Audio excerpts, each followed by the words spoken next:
talking about critical skills in the 21st century. But if I'm being sincere, I will tell you that the most important skill is the one that you don't have to defend. It is the one that you are.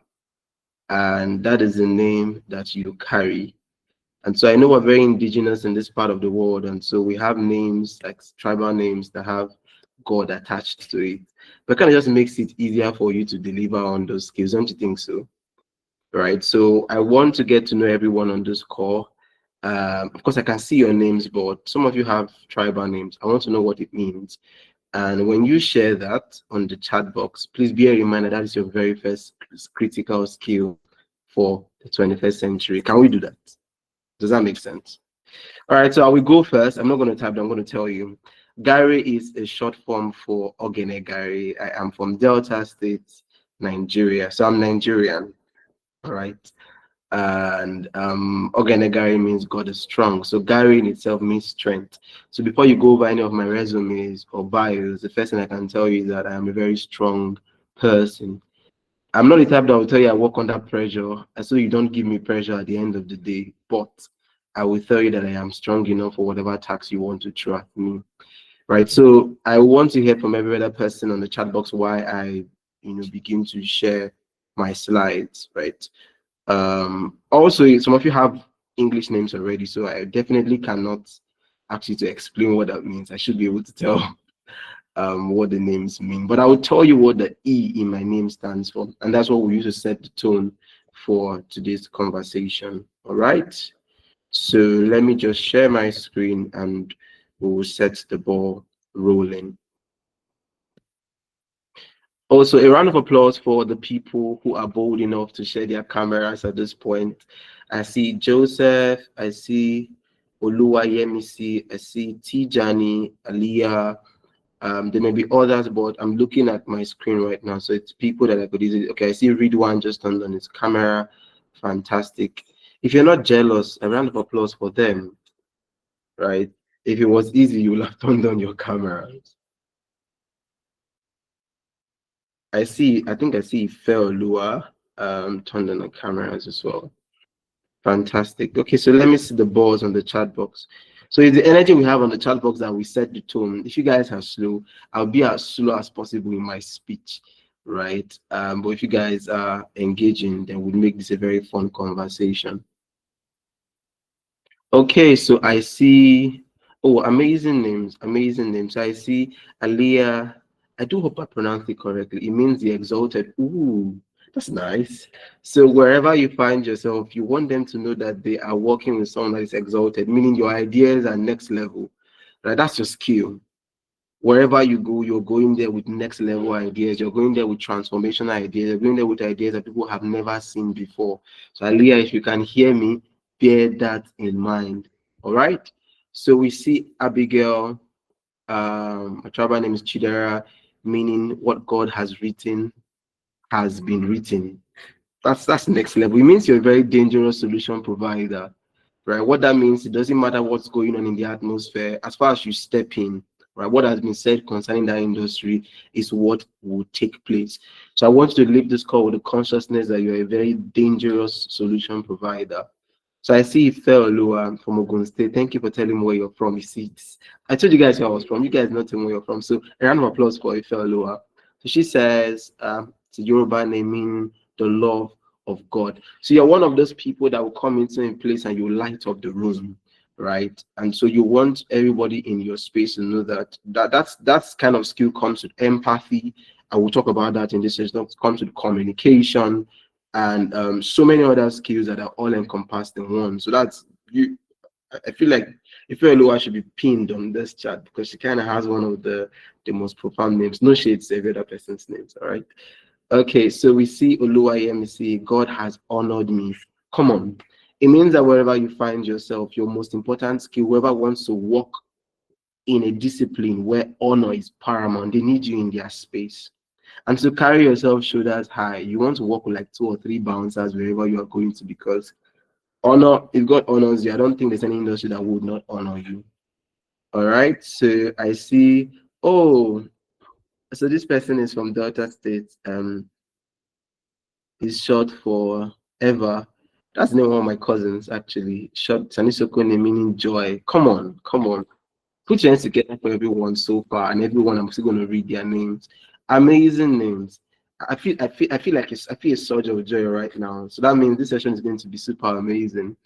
Okay, so bear in mind, Joy, that you are the most important person in every room, because without Joy, I don't think we can function, we can't cohabit, we can't have teamwork, leadership cannot thrive. All right. We see a chairman. I do hope I pronounce it correctly. It means think before you do. Ooh, okay, okay, okay. Yeah, you see, yeah, I know my parents ate with that. Fantastic. All right. Fantastic. So it means that wherever you find yourself a chairman, it means that every single thing that people would want to do in a particular space, if they need clarity, you are the person to go to, because automatically, as soon as they say A, your mind has processed every single word that comes out of A, every single solution that comes out of A, and that's a very critical skill. I see Oluwat. If this is the only thing we do today, I'm sure I've shared how many critical skills now for 21st century industry. Judging by every single name, I've shared a good number of skills. You see Oluwat Timilein, means God is with me as my support. Come on. So if there's any discipline that has, for example, customer service and support, product support, program support, finance support, you are the what's the word? You're the pillar that holds down any industry. And so people are rest assured that they could go and sleep and be sure that team playing is there to make things work. We have Ridwan. Ridwan is one of the I have one of the friends like that in school, very brilliant young man. I think he's currently in the UK. Ridwan, sorry, means God's pleasure. Ooh, God's pleasure. Wow. Wow. Now I feel like my name is like the least. I feel like the meaning of my name is like the least. But then maybe when I tell you guys the meaning of my middle name or what my middle name is, it will set the tone. Try not to be jealous when I tell you that. Okay, so I'm going to run through for sake of time. Um, Oluwa Shekun Fumi. It means God fights for me. It means that nobody, nothing gets past you, and victory is just the order of the day. So, meaning there is no hurdle that the company or the industry you find yourself will go through that you're not going to be victorious as far as you're on that team. Mohammed, Abdullah, Mohammed's Arabic name meaning the praising one. It means that you can never ever be sad. Do you know what it is for people to read the news and say that this industry is going through this, and so we're losing money, we'll have to let go of stuff, and then you're just super excited. You know, you have people working under you, for example, and they're saying, "So we're seeing this thing is going wrong. Why are you excited?" Right? It is because of what you carry, and that same praising mentality and spirit, what you spread across the people that you work with, and ensure that the solutions that you need, because you cannot really solve problems when you're in bitterness, when you're unhappy. It's when you're excited, when you're feeling pumped. So well done, Muhammad. So lastly, we have Omolara. Okay, Esther. Esther is a common name. Everyone knows Queen Esther in the Bible. Esther means star. Esther means star. Fantastic. So we have a star here. Amazing. Okay. So I would end on this note, then we can move on to the slide. My middle name E, because when my bio was read, you saw an E. My middle name is actually Epiphany.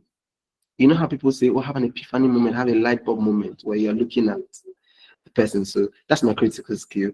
So I'm ensuring that while everyone is on this call as I speak, I'm not joking. Actually, you can go and check me online. It's actually Epiphany. What that means is that for every single one of you on this call, you're going to be getting next level ideas when I speak.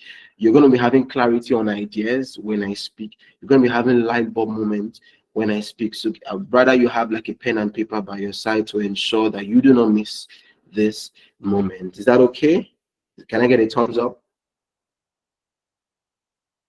All right. Thank you very much. Thank you very much. Okay, so let's move on. So I would run through the slides. We've already taken a roughly 10 minutes from the time I was allotted, and I want to stick to the time. So I like to share objectives for everyone so you know what we're looking out for, and so I can be sure that I have done diligence to the topic that was handed over to me. So once again, thank you for the privilege, for being able to speak to these wonderful men and women that are shaping industries and repairing breaches. Such an honor. And I do look forward to the amazing and groundbreaking work that every single one of you will be doing someday. And I would say, oh yeah, I was on a call with this person. I was on a call with this person. We even dissected the person's name, and the person is working in that right now. So by the end of the call, you want to be able to apply human-centered design, right? So you would understand a lot more as we go on what human-centered design is, right? It just basically talks about you placing humans, because if you're solving a problem, you're not thinking of just the problem in itself. You're thinking about how the problem affects the humans that are around that environment, right? And so you're placing them above every single solution that you are doing. We're going to look at leading with empathy and clarity, right? What that means for you is, as much as you're good at a particular thing, it is not enough to use that your qualification to communicate with every single person. Every single person may not process as fast as you would. They may not process as well as you would. They may even process more than you would, right? So you want to learn how to build stronger connections and inspire effective collaboration. So we'll look at things like that today. We're going to look at understanding leadership styles. So we have heard so many definitions on leadership. We have heard about different leadership styles. So we want to look at how to identify and adapt your approach for diverse team dynamics. Because what works for one team, it may not work for the next team. What works for one person may very well not work for the next person. So look out. Some of you may be, devising approaches that Fortune 500 companies are going to be using to transform their teams. So don't think yourself too small. Your name has already shown you the capability. That's like the tip of the iceberg of what you are and what you can become. So rest assured, you are made for great things. Lastly, we're going to look at solving problems through teamwork and prototyping, right? And so we're not going to look prototyping from the angle of tech, because some people that are tech personnel here may already be saying, oh, prototype, okay, interesting. No, we're going to look at case studies, right? How to put the things that we want to do into a human perspective. We have like real life scenarios, right? So we see how we can accelerate innovation by testing ideas rapidly and collaborative. And we have the privilege, we will look at one or two case studies together as a team. Will anybody be excited to see such, where we have case studies? If you're going to be excited to look at some case studies together, I can get a thumbs up. All right, fantastic. So why do these skills matter today? I mean, some of these skills have been there for a good number of years. Some have been dormant. Some are paramount now, right? There's this word that is thriving in the development sector. It's called sustainability, for example, right? I think between last year, 2020, 2022, sustainability was the word. How many of you have heard of sustainability before? You could just give me a thumbs up. Thank you, Ridwan. Thank you, Yemisi. Thank you, David. Fantastic. Now, before, that word has always been in the dictionary, but it wasn't so used because it wasn't so relevant, right? Now we're talking about net zero up and down, talking about green economy. We're talking about climate action, climate change. These things have always been, right? But they are predominant now because of the season we find ourselves in. So you want to have a predominant skill for the season you find yourself in. It's not enough that you're talented as a speaker. What kind of speaking is relevant in this 21st century? That's what you want to lead from. All right. So we're going to look at the future of work, both from a human and a digital perspective, right? So the modern workplace demands a blend of technological prowess and what uniquely human capability. So if you believe that tech is not for me, I'd have to draw you back and tell you tech is for everyone. So you don't have to go in depth. You don't have to be a coder, but you have to just understand what technology is. All right. Give example. You're a Nigerian, right? And so we want to talk about one of the things that give us the most money as an economy. You talk about oil. Every single one of us in this call have heard about oil before. We may have even had conversations around oil, but do we work with oil? No, we do not. But we're thinking the economy of Nigeria. We cannot talk about the economy of Nigeria, right, and not make mention of that particular good. Same thing for cocoa. Same thing for the other things that we export. I think we export maize, we export yams, we export a good number of other things. I'm not an agricultural person, but I know this much because when I'm talking about the economy, I have to look at what makes the economy. So if you're talking about what the economy is right now for you as an individual, as a student, as a graduate, as a freelancer, as a creative, as a founder, as a business owner, as an entrepreneur, you need technology to drive everything that you do. All right. So you need a blend. It's what sets you apart, right? You can't have just one and think that that's more than enough. Because for the people in technological space, artificial intelligence can replace those things to a certain degree. But you see, human capabilities, as much as they want to try, right, they really cannot do it. Maybe for the meantime, and the world is evolving, so we will see, right? Another thing we want to look at why this matters is employers value soft and problem-solving skills. We have problem solvers by virtue of the names we have looked at today. We have people that are joy, people that are stars to the rooms, people that let me just go over the names one more time. People that are that bring praise to an atmosphere. So these are problem solving skills, right? I'm a firm believer in God, and so most of the things that I may say, if you hear me, tilting towards a spiritual dynamic, I'm not going to quote the scripture, don't worry. A spiritual dynamic is just because of what fuels who I am and what I'm going to share with you, right? So don't think from a religious perspective. It's why I said a spiritual dynamic. It doesn't matter what religion you are, spiritualism is paramount, all right? So beyond technical expertise, critical thinking, everybody, if I check everybody's CV on this call, at least 20, 30 to 40%, if not even 60, have critical thinking in their CVs or their resumes. Am I incorrect? Or rather, if I'm correct, give me a thumbs up. You have critical thinking as part of the skills in your resume. You see? So you have problem solving. You have problem solving in your resume. Give me a thumbs up. So if we're seeing if we're seeing 6 to 10 people saying problem solving in their resume, if we're seeing 6 to 10 people saying critical thinking in their resume, so if I want to give someone a job now, what is going to set one person apart? It's not the same skills that feel generic, it's what isn't. How many of you have creativity in your resume? I don't think anybody does even put creativity, but I'll be surprised. How many people have the word creativity in your resume? Okay, so you see, so that's a problem solving skill, right? How many of you have interpersonal skills in your resume? I think there should be interpersonal skills, yes. Fantastic. Fantastic. How many of you have value driven in your resume? I mean, maybe 1 or 2 persons should. So far, so good. Can you see the difference? Can you see that a lot of us are putting the same things, the same skills? So it doesn't make us any different from the next person. All right.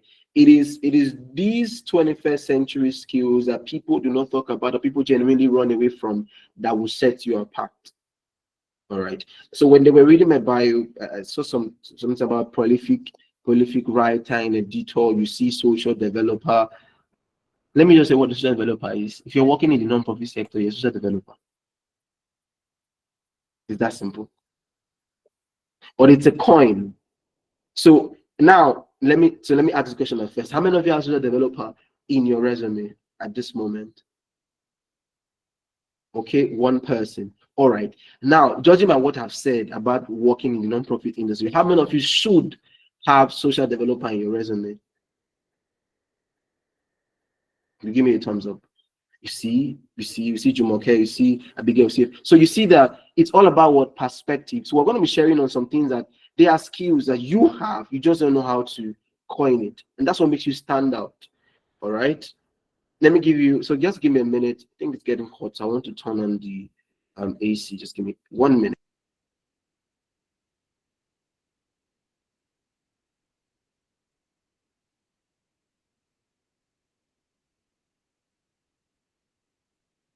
All right, so we're going to make sure that every single one of you leaves this call. You're not just looking forward to skills you want to learn. You're already seeing the ones that you do have that you need to refine and make sure that your new status is carrying what you really are. All right, some of you want to use your names to drive skills, like I already mentioned. Why does these skills matter today? Leadership requires empathy, adaptability, and collaboration. So if you say just who I am. I'm not a mean person, but I just like to be on my own. I work independently. You will not thrive effectively in this current season. Effective leaders navigate complexity by understanding others. It takes patience. It takes patience. It takes patience to understand others. So let's do something very practical. Type on the chat box, I will make it my life's work to understand the people that I work with. Just type that. It seems like a long sentence, but please type it. Live in words of affirmation. I will make it my life's work to understand the people that I work with. I will make it my life's work to what? To understand the people that I work with. I will make it my life's work to understand the people that I work with. Thank you very much, Robert. Thank you very much. Thank you for everyone that is already typing that. Because that's the reality of life, right? If I jumped on the call a couple of weeks, as soon as I got like the invite, I asked, okay, what are the kind of people I'm looking forward to speaking, right? So that I'll know what to avoid, what to include. That's important. For someone that has been in the programs industry for a good number of years, we have what we call base assessment and end assessment. What that means is that before we jump into a project, we do what we categorize as a base assessment. We want to ask the right questions to be sure that as much as we're qualified, we want our quality to be the quality that the people that we are serving desire. All right. And so we do that. And afterwards, we have an end assessment. So that is something that I want every single one of you to bear in mind. It's not enough that you're talented. Just make sure that you're leading from a place of adaptability, because what you think you have or what you do have may not be relevant to the people you want to serve, but you have to serve them nonetheless. So I mentioned human-centered design originally, right? What does it really mean? What does it really mean? So it's an iterative process that focuses on understanding the needs of people you are designing for, right? So I gave the example of base assessment. You want to ask the right questions. What demographic of people that I'm going to be serving? Right? What are they used to? Right? What do they have access to? So you don't want to come and share an opportunity that they can never have access to. You only increase their depression. You don't want to bring a solution that will not be sustainable just because you have not done due diligence. You only boost their depression. And I told you, you're in a country where so many things don't work, but we want them to work, and they can work. But it begins from us reducing what will cause more sadness for people or make more people to not believe in the possibilities of this nation again. So it's crucial because it ensures our solutions are not just innovative. Yes, your ideas are groundbreaking, they're exceptional, the world has never seen them before, but are they relevant? Are they relevant? If your change is momentary, it's not change at all. It's not change at all. Sometimes what you want to do, maybe your God has, you've been privileged to be lifted to a particular level in an industry, right? And so you may not really see what the people under experience. You need empathy to come down from your high horses. And in that empathy, you'll be able to define. Once you've defined, oh, by all means, you can ideate. You can start saying, okay, we may have these 10, 20 ideas, because when you're beginning an initiative, you have to brainstorm. You may have hundreds of ideas, but then you will not say, okay, from what we have seen, this demographic of people we want to serve, this is the idea for these people now. And so if we want to change things, it will take us maybe another 5 years, we will not implement this. Another 10 years. Don't be in a hurry to implement your ideas. Don't worry, they are yours. And if you wake up tomorrow morning and someone has done something with that similar idea, that same brain that you used to got the first one, you will get many more. Just make sure that at the end of the day, you are prioritizing people that you are serving. And then you can prototype. You call a few people, you have focus groups in those environments that you want to serve, and then you prototype your ideas, you test run them, and see what comes out of it. So I have a question for you guys. How might applying HCD, human-centered design, change your approach to a challenge you're currently facing? If you want to be vulnerable with us about a challenge you're currently facing, either in school, either on a project, either in collaboration with people, tell us on the comment section how you think applying this. Maybe what stalled your progress was you were not having empathy. Maybe what stalled your progress was that you just jumped the gun and implemented, you didn't prototype. Maybe what has been stalling your progress is that you really didn't define, right? You trusted another person to define, and then now you're conflicted and you're saying, well, I have these ideas, but we've already taken a step with this. How do I call them back to what I have to say, right? So if you want to be vulnerable with us, tell us. How might applying HCD change my approach to a challenge I am currently facing? So tell us what the challenge is, right? So you don't know, maybe there's someone else on this call, what you're going to share is going to impact them on a whole nother level. All right? So let me see who's going to be vulnerable with us today. I'm going to continue speaking, but I really do look forward to somebody being open with us today. All right. So empathy and communication. We hear empathy so much. Empathy, empathy this, empathy that, empathy that. But truth is, if you don't see it as a force for good, you will not want to have it. Because if you're on this call and someone you've done good for has mistreated you before, can you give me a thumbs up? Someone you did good for before has mistreated you, or you kind of just turned that good you did, for evil. Yes, fantastic. The truth is, when you don't come to a position where you believe that empathy is for good, you will not have a reason to do it. If you just want to do it because they say we should be empathetic. Nah, it has to have a cause. It has to have a means. It has to be a means to an end.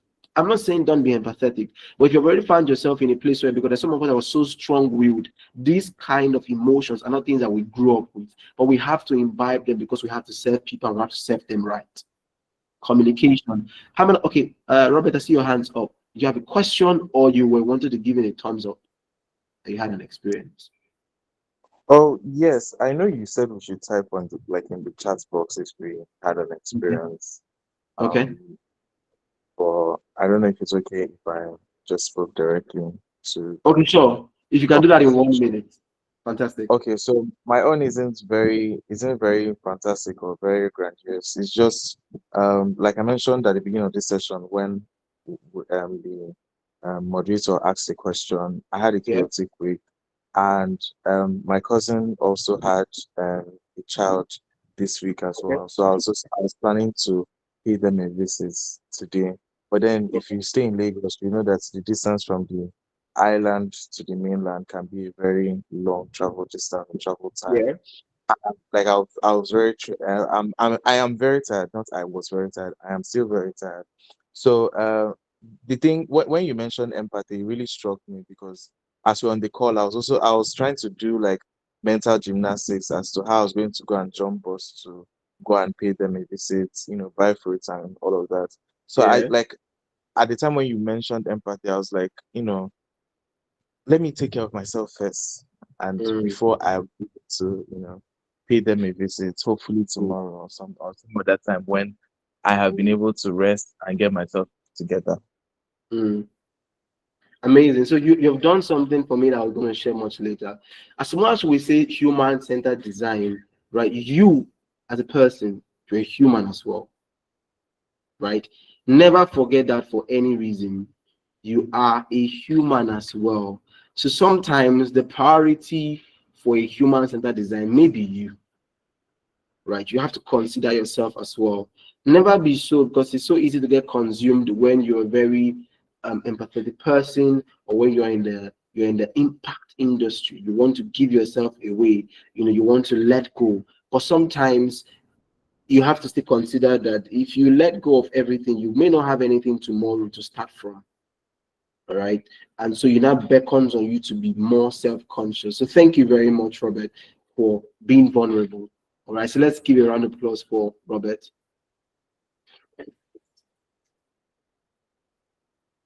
If you're not jealous, give him a round of applause. And yes, I want to commend being bold, right? So there is one thing most people in our generation, we are qualified, but we're not bold. So nobody would ever know what we're capable of doing. So thank you for being able to call my attention. In as much as I said, use the chat box, you believe what you wanted to communicate needed voice, and then the platform was given. All right. And thank you for maintaining the time as well. Okay, so Thank you so much. empathy, right? You're jealous. You're jealous. Oh, sorry, Joseph. The ability to understand and share the feelings of one another, right? Very important. Very, very important. Very, very important. You don't have to have experienced it in depthly, right? For you to be able to communicate it. You just have to know enough of it. All right. Active listening. Oh my God, I can't stress this enough. Oh, sorry. Let me close this.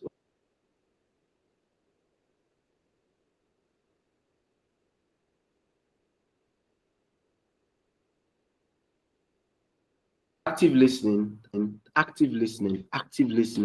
I don't think you can define, we looked at the HD. I don't think you can define if you don't know how to listen properly. So listen not to react, listen to respond. A response is to something, a reaction is to everything. All right. Clear feedback. As much as you have all the lingua, when I spoke with Mr. Goodness yesterday, and I said, what is the demographic I'm going to be speaking with? And he said, oh yeah, this is the demographic. This is I said, okay, I want to know what kind of lingua I'm going to be using with them, right? So that I don't sound so far gone. Of course, again, if I'm in the boardroom, I would not speak in a certain way.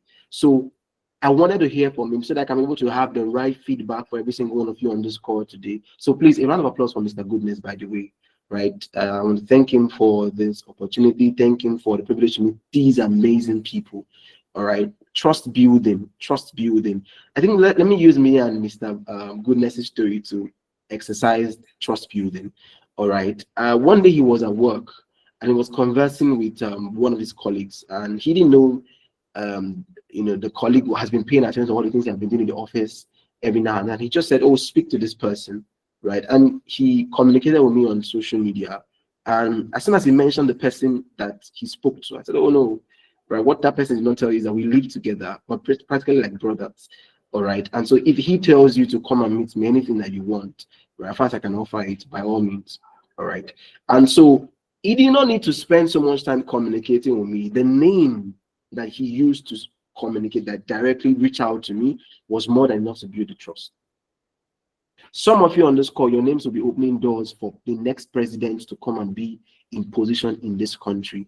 But it starts from every single one of us in this space, right? Can Joseph trust Robert? Not that he's jealous of Robert. I'm not really sure he can trust Robert, but let's see. Uh, can Shegun trust Aliyah? Can Ridwan trust Yenisi? It begins from this platform. And can you even trust me? What's to say that everything I've been saying today is not a lie? What's to say that my name is actually correct? How many of you Googled me when you saw that this particular person was on the list? Or I don't know how it works. Did they share? Did they share my name with you guys before? Or this was the first time you guys are hearing about me for this session? Let me see. And let me see if any of you Googled. Because, I may not be who I say I am.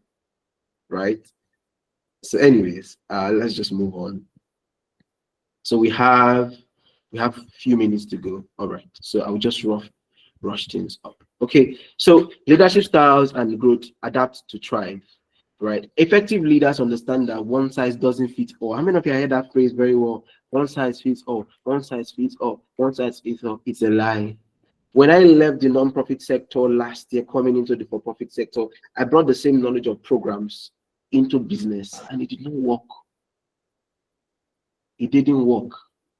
So I was so focused on doing programs so much that if you check the page of Craft and Skill Network, you see so much events done. You won't see businesses there. And I said, nah, you have to adjust. So you have to adapt your style in order to, get out the potential from the people you're working with. So if I keep on saying programs, I'll get a business developer that will still want to go and do a program. I'll get a business manager that will still want to go and do a program. I'll get a business analyst that will still want to go and do a program. Why? Because I believe one size fits all. Be authoritative. Be like Robert. Pause. Be in rooms, and don't feel small. Right? Be direct. The truth is, being able to speak up doesn't mean you're rude if you're in place of big people. Because once people begin maybe like a conference and they say, speak freely, my brother, my sister, speak freely, but communicate clearly and be very direct. Don't say, can you follow me? Say, follow me. Be democratic, right? You know what you want to do. You have already decided it in your mind, but just involve people around you. Say, what do you think? Right? And you'll be surprised. Maybe you may maintain what you originally wanted to do, but then because of what they have shared, you may have to change it. Coaching. How can you improve? How can you improve? Never meet people and think of what you want to get from them. Think of how you want to better their lives. How can you improve? That's how I define my friendships. A lot of my friends look at me and say, oh, Gary, you've had friends. I've had female friends 15, 20 years, right? and nothing romantic has gone on. But that is only possible because from the onset, I already started saying, what do you want to do with your life? Oh, you finish BSc, I push you to go and do your masters. If you're tilting towards the teaching line, I push you to go and do this, I push you to go and do this. So that changes the dynamic of our conversation. So when we're reaching out, we're doing a follow-up. All right. And more importantly, empower people. People should feel empowered in your space and not feel weakened. They shouldn't lose their voice or lose their courage in your space. People should meet you and become automatically audacious. We talked about prototyping and teamwork, innovating. So what this means is that you ensure that what you're building, it could work for humans because you're serving humans at the end of the day. Now, what does a power prototyping periodically look like, right? It's basically just saying, and like I said, don't think tech. Originally, I said, don't think tech alone. Don't think tech alone. Don't think tech alone. You want to be able to have processes. That's what we call SOPs, standard operating procedures. Meaning, if I am no longer seated on this chair, I have created a slide, right? That will guarantee that maybe my assistant or one of my virtual assistants will be able to sit on this chair, maybe turn off her cameras or his camera, and be able to communicate the same message to every single one of you, right? Or I go on a vacation to the Bahamas, by God's grace. I don't have the money for it yet, but soon. I go on vacation to the Bahamas, and we already had a client that we're going to work with.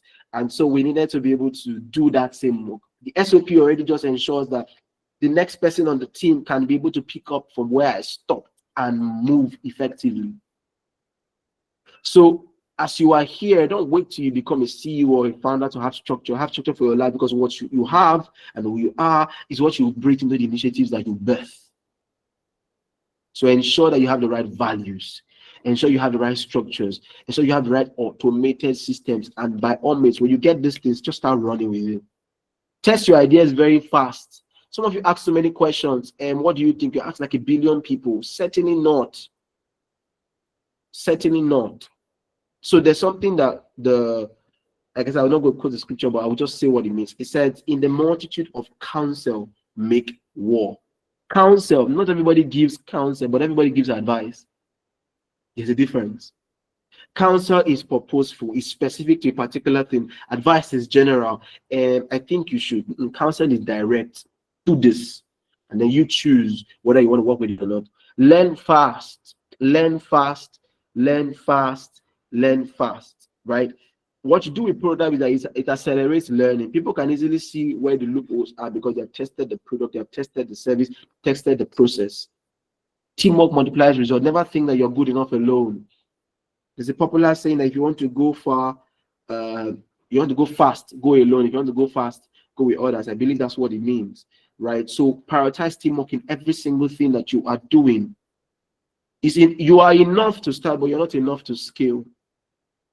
So yes, craft and scale. We'll do this with craft and with scale. We tell people you are enough to craft, but you're not enough to scale. You need people. You need to lean on people, because on days where it doesn't seem like things are working, you need the joy of the next person to, it's like an electric current. Scratch, it just touch you, and then you're fired up. But if it's just you, oh my God, you have so much lightning bolting through you, and just on the ground, having like a seizure. Shared ownership, right? Collective effort. Make people feel like what they're going to do has a certain value and it has a result. If everything looks so decentralized to people, they will not really want to work with you. I should be able to see that if I give you 2 hours of my life, it will lead to 2% increase in this. Create that thing. For some of you, certain companies have products, be able to give your first staffs a share of the of the, what do they call it? Let's just call it share of, no, not share of capital.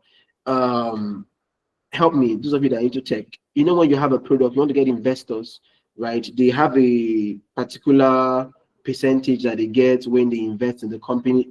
Equity. You want to be able to give equity to your staffs. It doesn't have to be big. Some of you want to have these shares of your companies. Let them know that what they are doing is not, because some of them are doing free work for you right now, but they should know it's not free. It will yield them something, so they look forward to it every single day when they wake up. Collective genius. Synergy. There is synergy in what? High performing teams. So your brain is good, fantastic, but have 6 of yours and imagine the kind of work you would do in a short space of time. All right. So this was supposed to be a practical exercise, but I think there's a place for question and answer after my session. I believe maybe we can do that when that comes last, if there are no questions. All right. So I'm going to skip this. Please remind me in case we have to do this. I'm going to skip this for now. All right. Now, resources and tools for continual growth. I can't share everything here, right? But I can chat you on a particular course, right? HTTP tools and templates. Go online, find HTTP tools. There's so many of them, but just find the ones that you know that they resonate with you. Conduct user research as much as you can. So, but this, both user, customer, and beneficiary. There are three different ones that have almost similar meaning, but they attend to different demographics. So if you're selling a particular product, right, or you're rendering a service, you have customers. You're selling just a product, you have users. And if you're into the non-profit sector, you have beneficiaries. So you want to be able to do your research on these people and conduct interviews to ensure that you uncover deep user insights and pain points so your solutions are long lasting. Leadership self-assessment. Evaluate what you're currently doing right now from everything that was shared, and be sure that your style has a forum of development. How often do you develop? Right? How often do you develop? I naturally used to do one professional course every month. Right. But when I started doing my master's degrees concurrently, I put a pause. So I'm going to kickstart that again at the beginning of 2026. Right. So ensure that I am learning something new. I'm learning something new. Prototyping exercises, have case studies. I can't stress that enough. I love case studies so much, right? Leadership role play simulations. You want to give people in your space an opportunity to be the boss. How many of you have seen this stuff that they do? They say, oh, they just go to schools and then they get a small child or a teenager to come and be the president for one day or be the CEO for one day. Have you seen something like that before? Yes, you want to do that for your team. Let people you're working with see that you're not just the boss, you are their team member. And so they themselves can be a boss someday. I'll end on this note. All right. Key takeaways and closing thoughts. Human-centered leaders solve better problems. I cannot stress that enough. I cannot stress that enough. Always start with people. Always start with people. Your solutions will resonate. Always start with people. Always start with people. Always. I know I said you start on your craft on your own and then you scale with people. But when I say start with people, I mean start with people in mind. So when you draft out your first year plan, you can say, okay, yes, just me, just hear me see, just read one, could do this. But when you're drafting your 5-year plan, start involving Aliyah, start involving Joseph, start involving Ocheme. These are the things that you will want to do. Empathy strengthens influence. Don't think that they will not see you finish. Nah, it strengthens your influence. Understanding others builds trust and fosters true collaboration. Leadership is adaptable. There's no one size fits all. I've already said this, right? There is no one size fits all. So what has worked for you for the last 3 years will work for you the next 10 years. If it does, fantastic. But bear in mind that it may not work effectively. And so keep that room for change. There's something Dr. Miles Monroe always said, that an exceptional leader is a leader that creates a structure for his or a day, but creates a flexible pattern that ensures that when something comes that tries to disrupt the day, the person is not torn off balance. So what that means is that you may not expect everything that happens in the day, but when it comes, it doesn't take you off course. It just takes you off balance temporarily and then on course at the end of the day. And then lastly, teamwork multiplies results. Teamwork what multiplies results. So collective intelligence and efforts lead to greater innovation and of course in turn impact. All right. And it's on this note I want to say thank you all for sitting in for this. It was supposed to be 40 minutes, but I spent like 43 minutes. So I apologize for that. Thank you. Thanks. So I'll hand over the baton to the admin to take up on that. Thank you. Thank you so much. Very insightful session, very interesting, and such a beautiful follow-up for our last session, which was developing an innovative mindset, where we introduced to human-centered design, really. And so this just took it a dive further, and it was such an impactful and interesting session. Thank you so much for that. So I'll open the floor now for questions. Do you have something that you would like him to shed more light on? Something was not clear. You have like a personal scenario that you would like to ask a question about. So you can raise your hand and I'll just take turns calling. All right. So Michael, Adejumo, you can go on. Can unmute your mic and ask. All right. Thank you very much for the section, sir. So my question is just that how what's the effective way to share ideas and vision with others in communicating this kind of things so that they see it from the same light that you are seeing it and they are able to approach it with uh, the same energy and the same drive. So, what's the way to effectively communicate ideas and vision? Thank you, sir. All right, that's a fantastic question. And I would say this before you communicate your vision to anyone, communicate the problem that vision is supposed to solve. So, meaning if you want to tell someone that you want to rebuild maybe a dented road, right? Talk about what the problem is. How many people have lost their life on that road? How many children are at the risk of losing their life when crossing that road? If that doesn't build resonance with the person you want to share a vision, we don't share the vision. If the person does not have that consciousness of that particular problem as well, don't no need to share your vision, right? The vision is wasted on people that do not see the problem. You only see the outcome of your solution. That's not enough. You need people that see the problem, and so come what may, they see stand along with you. Because if you work with people that only see the vision, see what you want to become, see what you want to attain, everybody wants to. Success is attractive. So people want to plug in with success at the end of the day, but they should plug in with problem first. That's how you know people that are going to be long lasting with you. So don't share your vision with anyone that you have not shared the problem your vision is going to solve. That's how you know the right people to work with. And when you share with them and you don't perceive resonance, no need to share the vision. They're not your people. They're your friends, but they're not your people. I don't know if that answered your question. Yes, sir. Thank you very much, sir. You're welcome. Yeah, beautiful question and response. Who else has a question?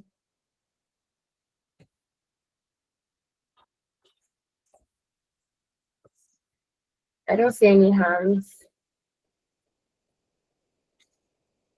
Okay, Shego, please go ahead. Okay, thank you very much, sir, for the opportunity to ask question. And okay, I just want to ask question in terms of teamwork. And I was nominated for a fellowship program that is Millennium Fellowship, and which gonna Okay. kickstart we're gonna kickstart next year. And now the program is that I need to gather some like set of people together to achieve this. When I was drafting my how I calling it, my request, my report or what I'm working on, I never Yeah. considered my teamworks and the rest, how this would be feasible and the rest. Now I'm in a tight corner. I don't know. Is there like a strategy in which I can, because one of the things can make me alumnus of the fellowship is by providing proof that I carried out this project. And I don't know. I don't know if probably is relating to this. I just want like an advice or probably a counsel, as you said, a purposeful, like a direct one. So that's my question, sir. How can I bring up a team that we see the vision together, not a leader that we want to enforce something on them or just to like so a direction. The end goal is towards to help other students like me. It's on based on safety, engineering safety. So I want to like bring if they like strategy to carry out this activity. That's it, man. Thank you so very much, sir. Yeah. All right, so let's do something very simple. It still boils down to the problem, right? I believe that. Are you on WhatsApp? Yes, sir. Okay. So you're trying to solve a problem that has the basically means that the people that have had basically the hazards of engineering, right? That's what you want to solve. Around Exactly, that, sir. Yes, sir. fantastic. Can you get a video on one of the hazards of engineering, one or two videos? So this is what I want you to do. You share that video on your WhatsApp status, and if you are vulnerable enough, you can share it on your Instagram and LinkedIn. Check the people that comment on it, what they say about it, and then tell them you have a project you want to get them involved in. Okay. Now that's one category of people. Now within you, you have some people that you're sure they can work with you, but you're already thinking maybe they don't have the time, they're going to be busy. Is that true? Yes, because Yeah. I'll be doing my internship, so them also like very busy. So I'll just have to squeeze my time. I don't know how that's gonna be possible. I'll be So my what? working on my Okay. So one thing I'll tell you: don't make an excuse for someone. All right, tell them first. If they cannot do it, they will tell you they cannot do it. That's one of the lessons I've learned in life. There is no project that I started without people. When I was on campus, I did my very first program on campus. We had over 1,000 attendants. I brought 5 people from mini campus because we had 2 campuses, University of Abuja. I brought 5 people from main campus. Right, we are all in final year. All projects, we're having projects in our mind. We basically were going through almost the same thing. We're able to come together, right? Of course, there were many people that showed interest before, but at least five on both campuses worked with me. So don't make an excuse for people in your space. Reach out to those that you believe would be the best people, but also given for those that you have not thought toward a direction. That's where the video on WhatsApp comes in. There are trust people that you never really considered, and then you courageously reach out to the people that you believe can work with you on it. Don't forget about that they are going to be busy, right? Once what you're doing is profound, they'll make out the time for it. And then lastly, legacy is everything. So people that are on your status, either people that are your peers, or maybe a few people that are younger, maybe the ones that are younger, like family members or what have you, right? That's where the vulnerability on LinkedIn or Instagram comes in. You want to be able to inspire a generation that are conscious of this. All right. I have a friend that did an MSc focused on evacuation procedures, somehow in engineering, right? Because of hazards, right? And I think it's a lady. I didn't really think about evacuation as a thing because in Nigeria we're not really having those kind of hazards like earthquakes and all that stuff. But she came from an engineering perspective, and I wasn't an engineering student, but I believed what she was saying at the time. So sometimes you communicate with people that may not be in your discipline, but they're passionate enough to find a solution, but you need to take a step. So 3 things: the WhatsApp status for those that you did not think they would even be interested, right? Your direct reach out for those that you know that they will be able to do the work, but you don't think they will have the time. And don't say, I don't know if you're going to have the time. Don't mention that. Just tell them you want to do this and you want them involved. Then let them be the one to tell you if they can make it and if they cannot make it. And then lastly, you want to go online to raise another generation beyond you. And that's why the video online comes, or a visual content or a carousel post on the hazards of engineering and how you want people that are interested. I guarantee you there are a lot of people out there that want to volunteer for stuff like that, but you just need to find them. And if you're willing to put your money where your mouth is, you can run the sponsored ad with the carousel post and get more people to see what you want to do than work with you. Is that okay? Thank you very much, sir. I guess this is very, very, very profound. Thank you very much, sir. I will You are work welcome. on this, sir. Thank you, sir. You're welcome. And if you, so I don't naturally do this, but I kind of love what you want to do because I have a friend that's done something similar. If you need any, I don't know, any assistance that you think, I'm not an engineering person, but just something around the question you just asked that you need guidelines, just hit me up on any social media platform. I have the same name there, Gare, Eriemo, and just tell me that we met in this conversation, and then I'll see what I can do to assist you. All right. Cheers. I'll be very grateful. I will do that. Thank you very much, sir. All right. Any other question?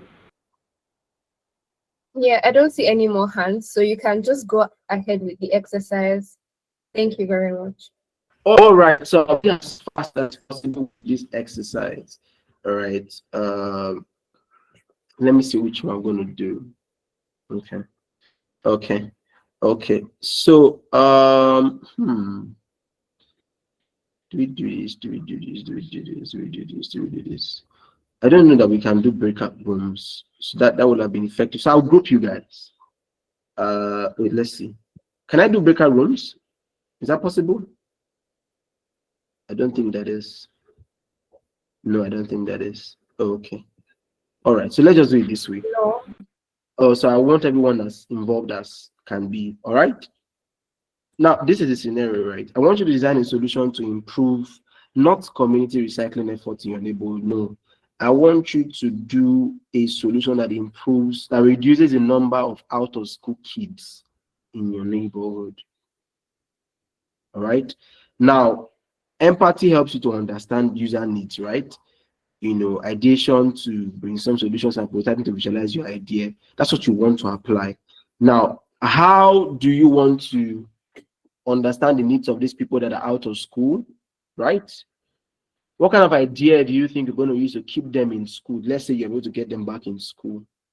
And what kind of prototype are you going to use to visualize your idea to the parents of these children that would enable them send these children or allow these children go back? Because some of these children are out of school because they're working, they're hawking and helping their family, make ends meet. So I'll go over the question again. The scenario is this: design a solution to help reduce out of school kids in your neighborhood. All right. And then so you're basically doing three things. How are you going to apply empathy to understand their needs? What are you going to do? What step would you take? Right? What idea would you propose to keep them, in school? So I'll give you I'll give you an idea. Some of you may want to think of partnering with non-profit organizations that are focused on taking people back into school. So don't say that again. I've already said that. All right. And then prototyping. So this one, prototyping is for the parents. What would you use to visualize your idea for the children? I'll give you an example. Don't copy it too, right? You will basically be telling the parents how, for example, let's say you're the parent, the children is selling, hawking something right now. What the child can make commensurate to what the child is making another few years from now, if the child went to school and had equal opportunity like other people, would be groundbreaking. Is that picture you want to paint? So you want to find other children that have grass to great stories. All right. I feel like I've done this already for you guys, but I want to hear you guys' ideas because, of course, we're so many here. You have more groundbreaking ideas. I found the breakout rooms feature, so I can open rooms now. Okay. Okay. Yeah. So yeah, This room. before opening rooms, if you don't get the question, give me a thumbs up. If you don't get the question, Okay. give me a thumbs up. Okay, so Divine doesn't get the question. Ifeoluwa doesn't get the question. All right, so I'll go over it again, and then you guys will go into breakout rooms, work together, come up with a solution. You guys have 5 minutes to do that. All right. Is 5 minutes okay, or that's too much? Just let me know. Is that okay? Is that in line with the time frame? I think we can give them more just so that they can No, have enough no, time. no. I won't give them more. 5 minutes. 5 minutes is more than enough. All right. All right. So I'll take over the question again. Right, you're designing a solution to reduce out of school children in your neighborhood. You know those children that you see wear uniform today, not wear uniform tomorrow. You want to reduce that and ensure all of them are in school. Some of them are out of school because of school fees. Some are out of school because they're actually the ones taking care of their family by what they sell. So I'm giving you an idea. First thing is empathy. How do you use empathy to understand their needs? Second thing is, ideation. What idea are you going to, what is your solution rather to these children? What are you going to do to get them back in school and stay in school? And then lastly, what prototype, what case study would you paint to parents to say, oh, this is what your child's life will actually look like if your child actually stays in school, or this is what your child's life can look like if the child continually stays out of school. Is that clear enough now for a fair lower? There was another person, there were two people. Is that clear enough for you? If it's clear enough for you, give me a thumbs up. If it's not clear enough for you, give me I think it's a thumbs down. There is a thumbs down. Give me a thumbs down if it's not clear enough for you. All right, so it's clear enough. All right, so now over to you. You can now put them all. Give me a minute. 1 minute, 1 minute, 1 minute, 1 minute. Uh, All right. So yeah, Eva, you can now put them into breakout rooms. 5 minutes. 5 minutes. So It's more guys, you than should see a prompt to join a breakout room. There are 6 breakout rooms, 4 people each. So kindly join on your screen. Okay, I see that a number of us have joined.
If you're having issues joining the breakout rooms, you can just let me know in the chat, or you can raise your hand.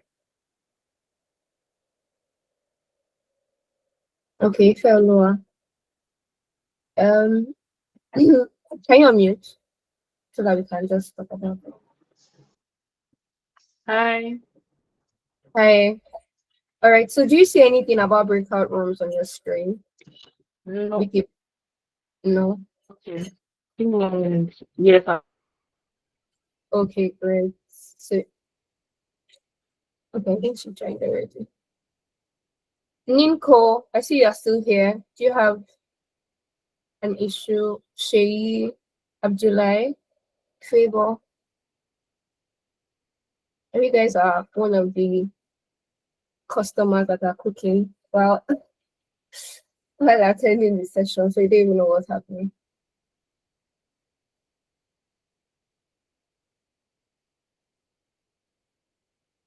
Ninko, can you hear me?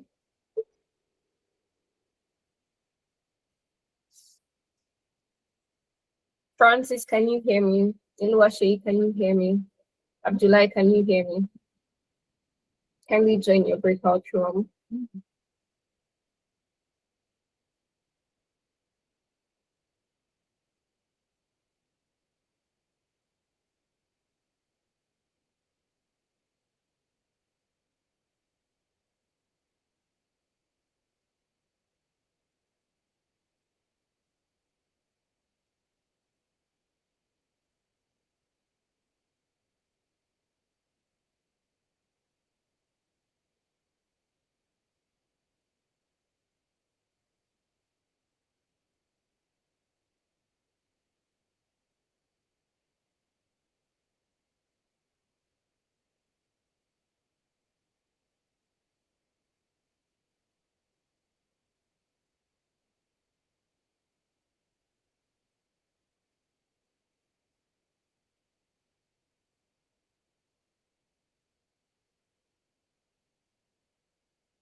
Um, I'll just like to go around the breakout room, so I'll leave here like in a moment. So All right, that's fine. That's fine. thank you.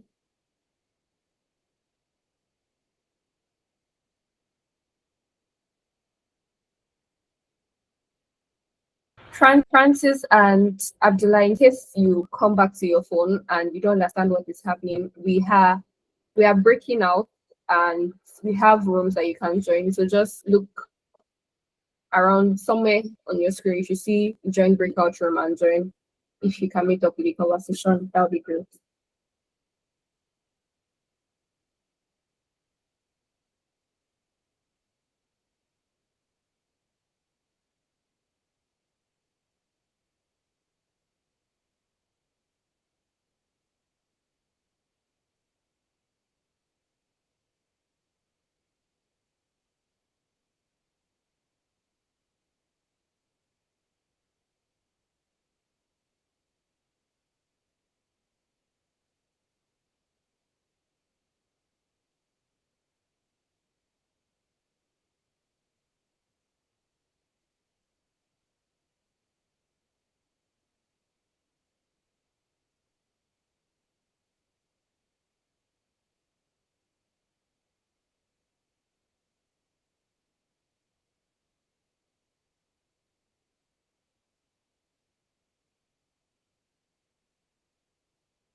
All right, welcome back, everybody. I hope we. Okay, I'll just wait for others to join. I see some people are not back yet.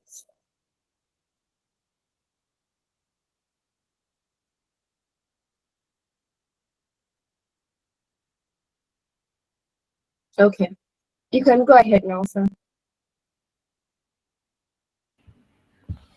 All right, so I did something on purpose. I didn't tell you guys that one person from your team is supposed to be like your representative. So I wanted to see if you guys to take the initiative. How many groups were there? Eva? Six of Groups. them. That's how many in a group? 3 or 2? Some had 4, some had 2, Okay. All right, 6 groups. So each group has. some had 2 as well. All right, so each group has 1 minute to share with me what they discussed, right? So how we're gonna do it is, I don't know if you guys nominated a rep, but if you want to be able to speak for your group, you just tell me, and then we document the group you're speaking for, so nobody gets to speak again for that group. And if someone introduces themselves and they say they're from group 1, and you don't want that person to speak, you can, draw my attention. Okay, so read one. I see your hands up. Go ahead.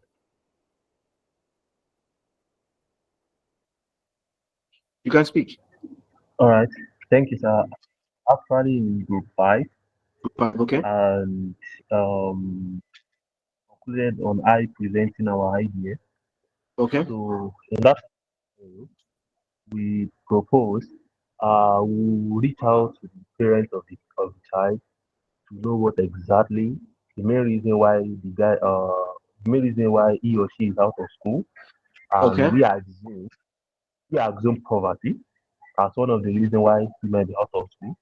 So, whichever Okay. is the case, we are planning to set up an NGO that promotes sustainable development goals of quality education, Hmm. whereby we want to equip every individual with knowledge and skills, and also foster them with personal growth that will be needed to make them a better citizen and a better individual for themselves. And in this initiative, we ensure that we enroll them into a school that um that have a vocational training in their syllabus, Okay. whereby these students, as they were learning, they at the same time they will be acquiring a skill that that after school they won't need to depend on maybe we have to wait to get a job out there. They can have the initiative and the ability they can have the initiative and give them that innovative mindset to develop a business for themselves, which will also contribute to Nigeria growth as a whole. Okay. Fantastic. Please put your hands together for read one. So if you were in group 5, just type 5 on the chat box so that I can be aware of other members of that group. All right. I see one hand went up just now. Okay. Olusegun, please go ahead. Okay, thank you very much, sir. We are from group 3. So Fantastic. basically, what we talked about is, as the first person rightly said, there are a lot of factors that could cause the student to drop out, the student to Yeah. drop out. So there are a lot of factors, and then we'll consider these factors, then bring out initiatives. As you rightly said, there will be other people who also want to be in this project, that want to bring people who are dropout back to school. So we'll Yeah. bring this information out, who people who are intentional about students that are out of school. They should support in terms of money, like monetary terms, and also physical support also. So we'll create a community to foster, like providing writing materials, pens, and the rest. And then from the how calling it, from the prototypes type, when we talk to the parent, when we sit down with the parent, most of the time, as you said, most of these children have a substitute, that is work instead of going to school. Yeah. These are African women, and they will insist that they still need their children to work with them or something. So we'll be Yeah. like, this thing they can still go to school and they can still work with you at the same time. Mm. If that the children We just that we have to work on the determination of the children. These children, there will be more effort when working on the children, helping them to envision what the importance of education is. So then, when I say that, you can have to assist your parent at the same time. Probably after school hours, then you can support your parent. At the same time, they are not missing out in the education set. At the same time, they're still assisting their parent. So this is what the idea we brought up, that we creating a community, similar mind, coming up with initiative, money, and to provide materials for the student so that it can be assessed and provide free, where there are free educations, because we have in our community, we have free educations everywhere, and we ensure that they are of good quality. So I'm providing skills at the same time. Very important. So thank you very much, sir. All right, thank you very much. That was group 3, yeah? Yes, sir. All right, so group 3 members, please type 3 on the chat box. So before the next people go, I want to say something.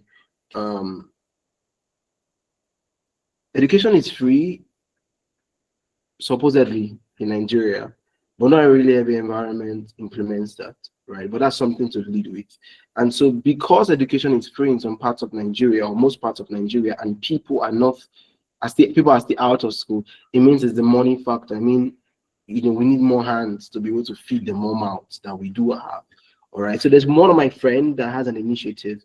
It's a social enterprise. She makes bags, luxury bags, but she intends to work with teenagers to make these bags. So because if you tell someone that the person is hawking and she's breaking 3,000 naira for the family daily, and you're not telling her to quit and focus on school, you should be able to give her something vocationally that would earn her like 5,000 naira without spending that long hours during the day, right? So partnerships like that, the first group I mentioned, an NGO, you want to be able to partner with people like this that ensure that these children are committing their time and resources and energy to a cause that will cost them less in time or benefit them more in resources. All right.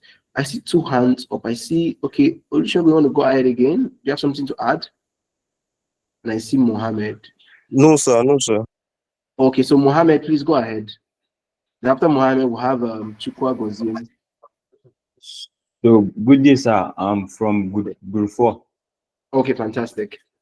So our solution to the problem of out of school children is that we look at it especially from the northern perspective.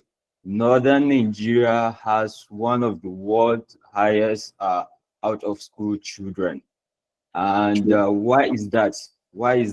Is because to this day, people still look at Western education as a means to pervert, the people, as a means to take them away from their culture and religion. Especially when you look at the Almajiri children roaming across the street. Those children do not attend any form of Western schools, but they do go to Quranic schools. So our solution is that what if we can come up with a system that would be going to these Quranic schools and be teaching these children basic numeric and English communication skills. I think with that, it's a decentralized way of solving this issue, and it will go a long way in reducing the problem of out of school children in northern Nigeria, I think, in general. That's amazing. That's amazing. So I like the fact that you put a perspective. So please, if you hear me sharing on initiatives, it's because I work with we run a consulting firm both for corporates and non-profits, right? So there's something that I and my team put together early this year, if I'm not mistaken. Yeah, early this year. So although it wasn't designed for Nigeria, but now that I'm thinking about it, we may just make it a company or a social enterprise, and then our solution would be what we're giving back. It's some of the things that you guys have mentioned. All right. So what we do is there is in the UK, for example, in the educational sector, the way we assign classes is manual here. In the UK, it's not, it's automated. But they have 4 or 5 systems that each school has to pay a subscription for every single month to be able to assign teachers to a class, to draft lesson notes, to be able to share updates, to be able to make rentals for laboratories. Yes, while those of us in Nigeria that have laboratories in our school is luxury. Some schools in UK don't have. They have to actually log, in an entire region, to be putting dates where their students can be able to use it. So it's shared. Now we designed a system that has all the things that they want to do all in one. Right. But now that I think about it, it could be that would be our way to raise money and then we'll plug the money back into solving educational challenges in Nigeria. Who would love to be a part of that initiative? Can give me a thumbs up. So let me see. All right, we didn't intend to do it as an initiative before. We just did it as an assignment for school. It was groundbreaking, and so we had to just rush and lock it in. Someone not gonna steal our idea, right? So if you try to go and replicate this idea, who would arrest you because we have a document? All right, so yeah, I would think about it, and if it's something that we really want to do, I'll reach out to Mr. Goodness, and they can reach out as many of you that will be interested in working with such an initiative. All right. Okay, so we have gotten group 2, 3, 4, 5. What happened to group 1 and 2? Is that where Goziem was coming in from? I saw Goziem's hand up. So while we wait for the other two groups, Goziem, you can type on the chat box. Sorry, group 4. Type on the chat box 4 so that I know that you're part of the groups that have spoken. I didn't see anybody write for group 5. All right, someone's mic is unmuted. Is that Goziem? Yes, sir. Please go ahead. What group are you representing? Okay, sir. Group 1, sir. Group 1, all right. Please fire down. Thank you very much, sir. So first of all, I'd like to commend my group members, my teammates, for their invaluable contributions. They actually did extremely well. So to begin with, we first started with expecting that if we can be able to curb the school children, the out of school children in our neighborhood, we are going to first of all do what we call community mapping to identify the number of students that are out of school.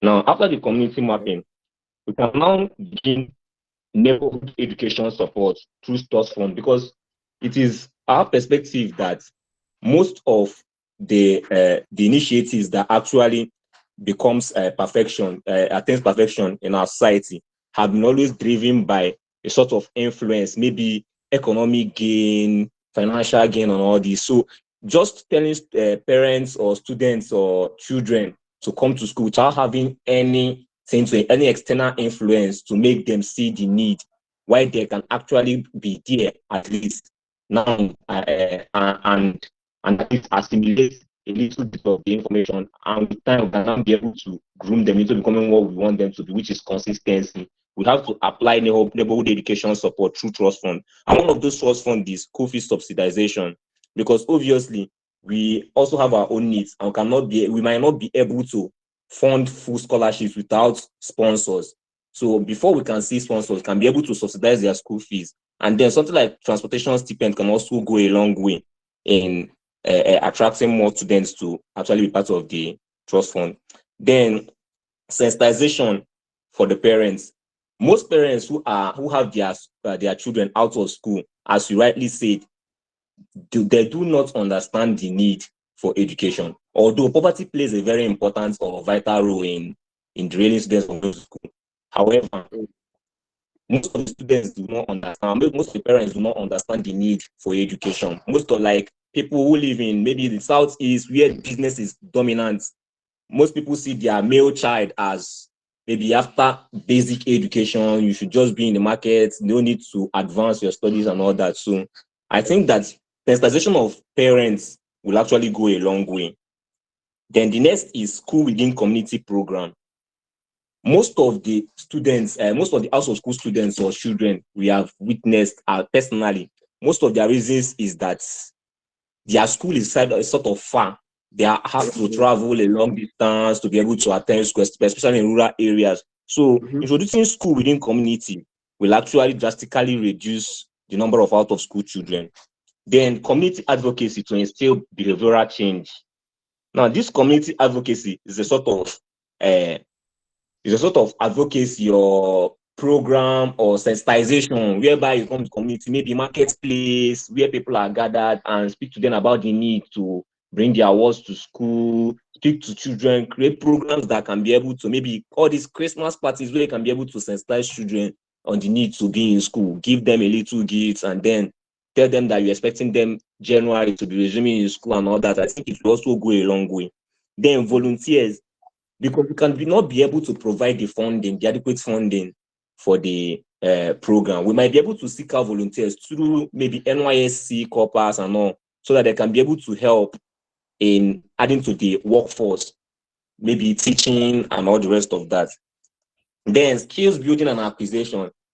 One of the reasons why most children are out of school is because they believe that skill is better than just sitting in class and learning English and mathematics, which to an extent, they may be right. However, inculcating those skill acquisition centers within school will actually bring more people to school, because as you learn Western education, you also gain normal skills as a person, so that you can be able to become a balanced person coming out of school.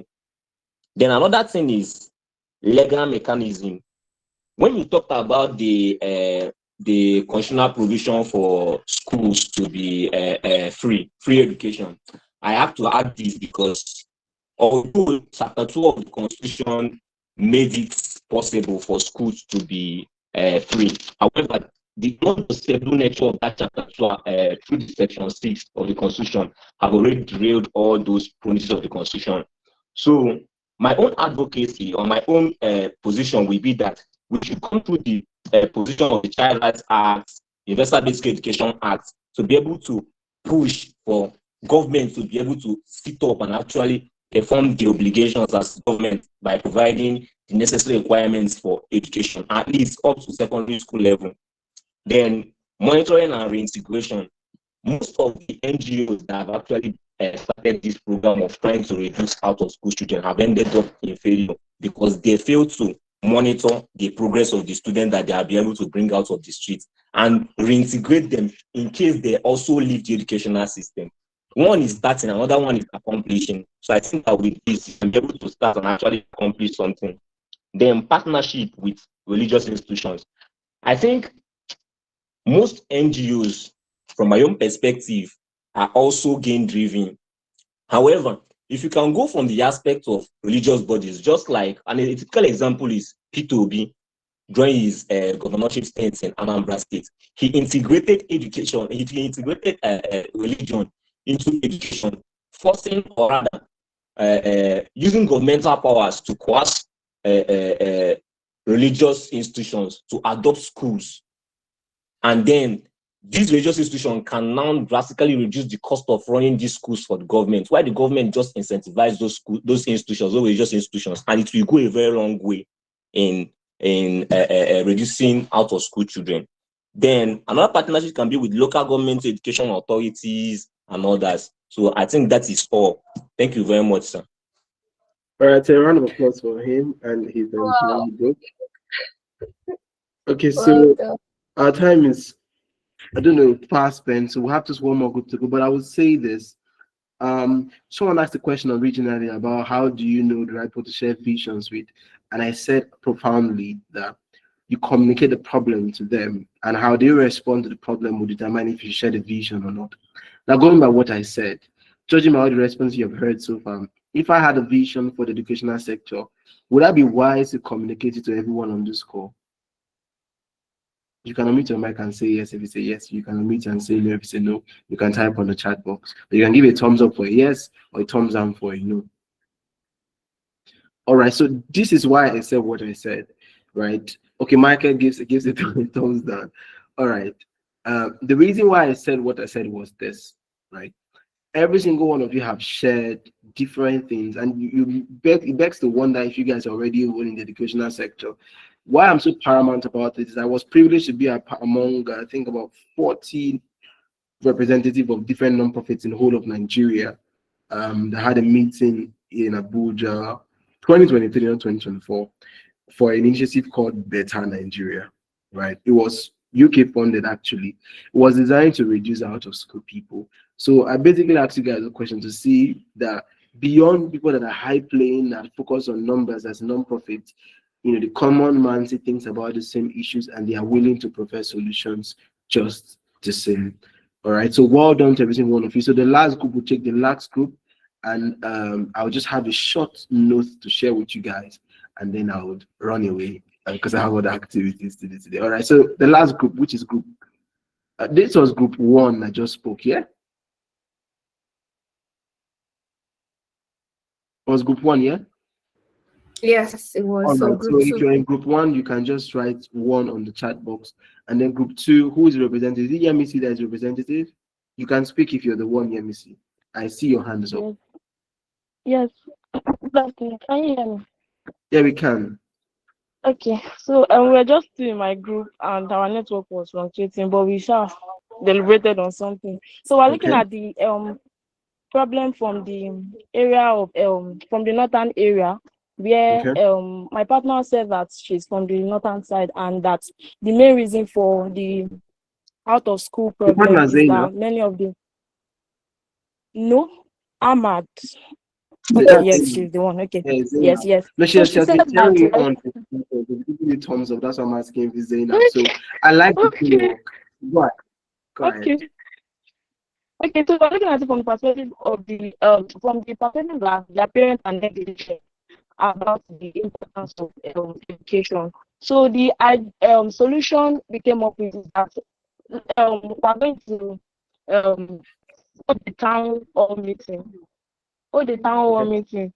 that is going to orientate the parents on the importance of education, and not just the orientation is going to be like an evidence-based orientation where we collaborate with someone that maybe probably from that area or similar northern side that's been educated. Then we tell them how that, oh, look at how this person is doing well now because of the privilege of education, and Mm. how that look at we compare that. Okay, if because I also want to believe that at some point in time it will be that, oh, maybe poverty or some issue, or they want them to work. So we try to tell them that for you to tell them to continue to work is not the like main solution to the problem, but education would the exponential um how do I put the exponential solution education would give to solving your poverty problem would be more than you telling these children to begin to work at a young age. So Yeah. alongside the orientation, we'll come up with a negotiation where we'll help the parents also balance that, oh, if they are being if we let them go to school, we can also maybe talk to the school that they'll make them close early, so that they can also assist their parents if, oh, that's one of the issues they are looking at. So I'm so sorry that it's not so structured yet, but we were looking at it from a different perspective. As to the first thing is that we have to change the parents mindset, because even if the parents don't agree, it's not possible for the children to come to school. True. So maybe like a 3-week orientation on how that we have to keep reinforcing the mindset that education is good on the parents. So we have to orientate the parents very, very well. So maybe after the orientation, we might even come up with a WhatsApp group platform where we put them every week, try to tell them that, oh, this an example of, oh, this person is now in school, look at how he's doing, look at the way of life. And I hope I'm able to, okay, so this is it. So we're able to come up with. Our Well network done. was not so Well good. done. Please a round of applause for group. That's group two. For group two, and then a round of applause for every single one. For those that represented their groups, and those that were cheering on in the background. So it is so profound that you guys will think of things beyond just my immediate environment, right? You guys have now brought in perspectives of the various as north to south to east and everything, and what works there. Because like I said, it's not a one size fits all. As much as you want to reduce children that are out of school, but we work in the south may not work in the north, right? So it is amazing that you guys have brought perspective into this. All right, and I want to end on this note. This is what I'm going to say to every single one of you on the scale, and I reiterate it again. Your critical skill is who you are first before anything you have gathered over the years. And who you are is unique.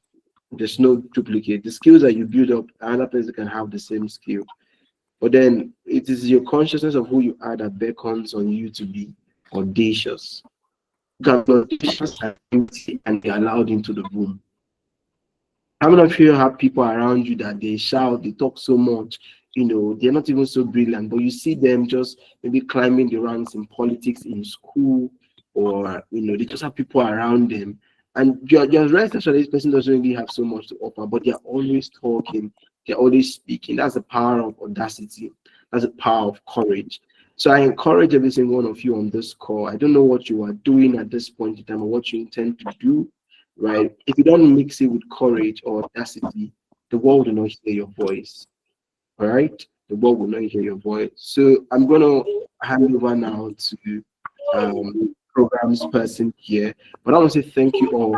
You guys have been the most thrilling audience I've worked with in my entire life, and I have done programs for over 10,000 people plus, right? In the small years I've been upon this earth. But you guys are the most. I kid you not when I say this. It's not cliche.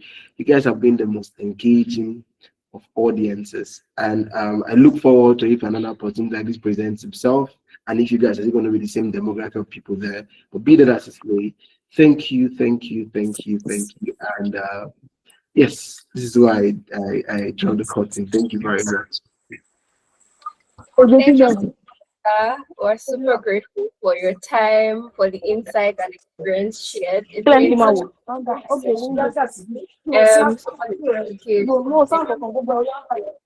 Okay. Please, ma'am, I would like to say something. Okay, go ahead, Ninko.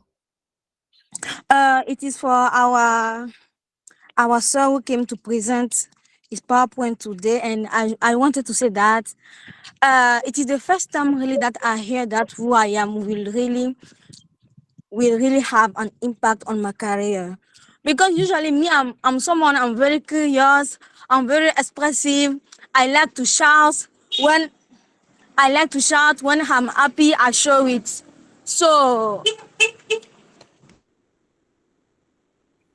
so actually, people were telling me that no, you need to hide more yourself. If you show so much expression in your work or in something in your life, people will not accept you. So I'm very happy that sir said that in his PowerPoint or in his presentation that who I am will really have a great impact on my career. And I'm very happy that I hear it today because I was thinking since last year to start reducing who I am, like to start hiding who I am in my career life. So, thank you very much, sir. I really appreciate that. You're welcome. You're welcome. And I like the energy in your voice. It's very intoxicating and contagious too. So thank you. Thank you. Very beautiful. Well done, Ninko. And don't dim your light for anyone. And I also took that out. Actually, I think it was one of his starting statements where he said that the greatest skill that you have is the one you don't need to defend. That was so profound. So thank you again. I don't know if anyone else wants to say something just for 1 minute or two before we release our speaker. He has spent so much time with us today and we are so grateful. Anyone else? Vote of thanks. Anyone? People should not. Okay. All right. So I'll just do it on behalf of everyone. On behalf of the African Student Network team, on behalf of Goodness, who could not join today because he's traveling, and on behalf of the ASAP 2025 cohort, we are super grateful, sir, for such an insightful session today, very engaging. For the very first time, we used our breakout rooms that I didn't even know existed. So thank you so much for such a fun, engaging, and very insightful session today. Like I'd advise everyone after every session, please connect, please look him up on LinkedIn. And for those that he mentioned, some of the project that he's working on that might be in line with what you spoke about, you might want to follow up on that, just to ensure that you are making the most of the value that he brought today. So thank you so much, sir. We hope that we get to see you in subsequent meetings at ASN, even if it's not the ASAP program, and to share more of your insight and experiences. Thank you again, and we really appreciate you. So everybody, you can just say thank you in the chat. I see some people using emojis. Thank you, guys.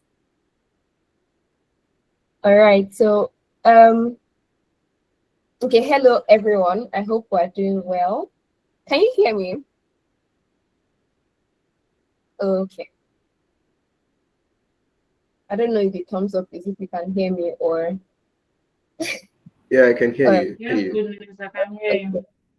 All right, thank you. So, sir, you are very free to leave at this point. Thank you so much for your time today. All right. Bye, everyone. Bye. Bye. All right, guys, how was today's session? I know it was amazing, and you guys were more engaging today. Was it because of the speaker's method, or you guys just are available today? Because I saw a difference in our responses, in our engagements today, and I'm happy. I'm really excited about that.